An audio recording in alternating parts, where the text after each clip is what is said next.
Are the Niners punting this season? Is this over? Are they packing it in? What do you guys think? I don't. They're packing it in. Yeah. Go ahead, coach. Like, dog, come on, son. Fred Warner gives it up to the media that he's got a fracture in one of the bones of his ankles. Come on. Who gives up that type of information? What is this? He was What an is this? FRACT. Make sure you write this. Fracture. Oh, I shouldn't have said that. Oh my God, did I say that? Make sure you get this down. What is this? What are you doing? I understand these moves. I'm aware of you. Listen, how are you going to start trickling out all of these injuries? Now Trent is on the Walmart scooter, walking around the locker room. Now Brock doesn't know when he's going to be ready. We have to figure out what's going on with the window of Dre Greenlaw. Listen, part of being a championship team is knowing how to lose. And that's part of something that they still have not found out how to do. Lose well and know how to bounce back. And that was my biggest question that I want to see is that do they have the stomach for these next 6 weeks, right? If it's not going to be a Super Bowl effort or a playoff effort. We understood that there was going to be a time where they had met a crossroads where it was either we're going to play for the season or people are going to start making business decisions. And all of these phantom injuries are going to start coming out, which, to be honest, most of these injuries are not different from last year, but these are the injuries that will be mum is the word because they're trying to go get a Super Bowl and they're trying to go to the playoffs. That's not a factor now. So, people are going to start building culpable deniability so we can get out them hefty bags. So you are clearing out them locker rooms. So that's how I feel. First of all, I want to say happy Thanksgiving to everybody in the chat. We weren't going to have a show as of an hour ago, but we told Grant to lock in. He's here. He locked in. I locked in. I just needed a little reminder. Shout out to Debo. I want to bring it back to something you said, Coach, about can this team stomach the next 6 weeks? And that's why I don't think they are tanking. I don't think their ego will let them tank. Now, I think they know in their heart of hearts, and I said this a few weeks ago, I think they know that they're not that team. They have a false bravado about them, but that does not mean that they're actively tanking. I don't think, you've got Debo with a podcast, you've got Fred with a podcast, you've got 30 free agents on this team, potential free agents that are trying to get paid. You got Greenlaw who's fighting just to come back so that he can show the league he still has something. You have Brock that's trying to get paid actively this offseason.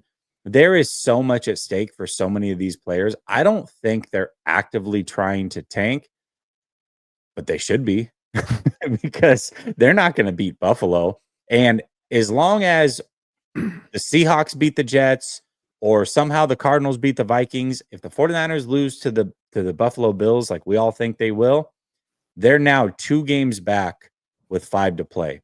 It's over. It's been over. We've known that. I think they've known that. But I don't know that they're actively trying to tank because there's too much at stake for way too many individuals on this roster, in my opinion. And I'm going to add that if you are raw dogging it, that shows commitment and real love. You know what I mean? Shows where your head's at. So I actually think this is a good thing. So that's what that means. I was just using words. What you did there. They're tanking against their will. Yeah, you'll know when they're purposely tanking when Fred Warner says, "Okay, this ankle has been a problem. I can't play anymore." That's when they'll purposely tank. Or if they say Greenlaw is not coming back, that's when you know they're purposely tanking. I think they're tanking against their will. Jessie probably right, like they should be, because who thinks they're going to beat Buffalo? I don't. So I think the season is a lost cause, and at some point they will start tanking, and you'll see that, and you'll know when Fred Warner stops playing, and when Greenlaw, when they say, okay, we tried Greenlaw, but he's done for the year, he'll be back next year. That's when you'll really know that it's a purposeful tank. But right now, I think it's tanking against your will. Maybe I'm delusional. I was in the locker room today. The vibe I get from this team is that they know they're going to lose to Buffalo.